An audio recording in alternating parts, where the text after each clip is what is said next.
Hi everyone, it's Mrs. Bebo. In this video, we're going to take a look at application problems, aka story problems that involve multiplying integers. So for our first one here, it says two farmers begin the year with $1,500 of extra savings each in case they lose money at year's end. The table shows the amount of money each farm earned or revenue and the amount of money each farm spent or expenses for 1 month. If these results are consistent with the revenue and expenses for each month of the year, which farm will have enough savings to continue to operate for the whole year and how much will they have left over? So there's a lot of information going on in this question. So whenever we have a situation like this where the problem just seems a little overwhelming, go back through and highlight key information. So the very first sentence, it tells us that these two farms begin the year with $1,500 kind of as a safety net, right? In case they end up losing money, they have this money to begin with. So we're taking a look at their revenue and expenses for each month. So it says that the revenue and expenses are for 1 month. So that's going to be important because later on in the question, it says if these results are consistent with the revenue and expenses for each month of the year, which farm will have enough savings to continue to operate for the whole year and how much will they have left over? So I'm going to start off by actually creating like a little line in between these two tables because it looks like a lot of information all at once, right? We have this farm 1 and then we also have a farm 2. So starting with farm 1, our revenue, we have $308. For the expenses, we have $134, which is technically a negative, right? Because expenses, those are considered negative values. We also have negative 44 and negative 152. And so we're going to want to add all of these together to get our total amount of our expenses. So if we go through and add this, let's see, we got 4, 4, and 2, so that's going to be 10. And then if we carry the 1 there, so that's going to be 7, 12, 13. Carry this 1 here, and then we have 1 and 1 and 1, so that's going to be 330.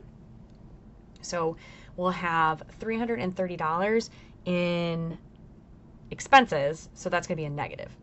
So when I figure out my profit, right, which is your revenue minus your expenses, so basically we're going to be doing 308 minus the 330, which is just the same as doing 308 plus negative 330. And so before I said our profit, technically expenses, we would just know that that's a negative value. And so you could just skip to the step 308 plus negative 330. I realized what I said earlier kind of sounded confusing when I was like, oh, we subtract it. And I wrote it as a negative up in that column. But really when you do, your revenue minus expenses, they just think of it as like $308 minus the $330 in expenses, which then again translate into that expense being a negative because when you subtract, you add the opposite. So we're going to do 308 plus negative 330. Just wanted to clear that up quick. So with this here, now that we have it rewritten as addition, those are different signs. So you're going to subtract, and then because we have more expenses, right, we actually end up in the negatives. So we're at negative $22. So for the other farm, we're going to do the same exact thing. So we're going to add up all of our expenses here. This time I won't write it with a negative. So we're going to do the 211 plus 248 plus 147. And so quickly going through that, we get 606. And so my profit again, we're going to do in this case 476 minus the 606. So this is the same as doing 476 plus negative 606. When we have different signs, we're going to subtract the two. So 606 minus 476 is going to be 130. So this is going to technically be a negative though, because our expenses again were greater than our revenue. And that is going to complete step 1, or step 2 really, because step 1 was adding up all of our expenses for each farm. So we figured out the profit for farm 1 and the profit for farm 2. So the next step in this problem is going to be figuring out, well, how much were we in the hole for the year, right? Because right now we have this 22 and the 130. So for our next step is to figure out, well, how did this add up over the course of the year, right? So over the course of 12 months, because this is just the situation for 1 month. And they're saying, over here in the problem, if these results are consistent with the revenue and expenses for each month for the year, which farm's going to have enough savings to continue to operate? So to figure out what this looks like for the whole year, again, if this is per month, there's 12 months in a year. We're going to multiply by 12 in both of these cases here. So negative 22 times 12 is going to end up being negative 264. And again, this is for the year. So I'll just write year at the end so we know. And then the 130, negative 130 times 12 is going to be negative, and then it's going to be 1,560. And again, that's for the year. So to answer this question, which farm will have enough savings to continue to operate? Well, if they both began with $1,500, Farm 2 has definitely spent more than what they even had in the savings to begin with. So for the first part of our answer, we can say Farm 1, because Farm 1 is using, $264 basically throughout the year. Those are their expenses. We can do the $1,500 minus the $264, and we find out that they end up with $1,236, at the end of the year. Versus if we were to take a look at Farm 2,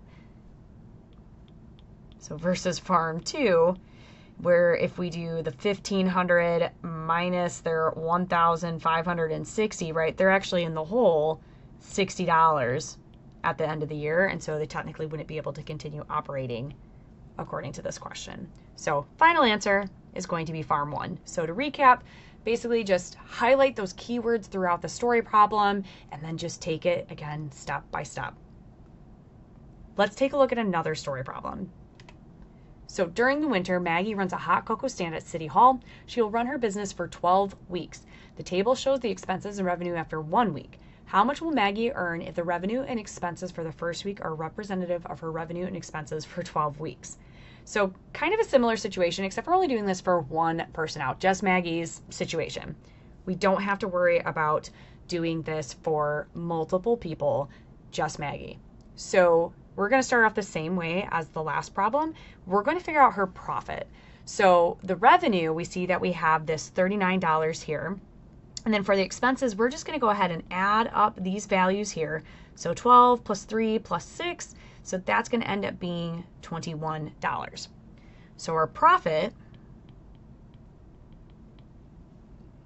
ends up being our revenue minus our expenses. We could keep change on this, but 39 minus 21, that is just your typical subtraction problem. So don't overthink it. This just ends up being $18. So she's actually making $18. And again, this was the revenue, the expenses and revenue for 1 week. So that is per week, $18 per week. So if we want to know what this is going to look like after 12 weeks, we just have to take that answer and multiply by 12.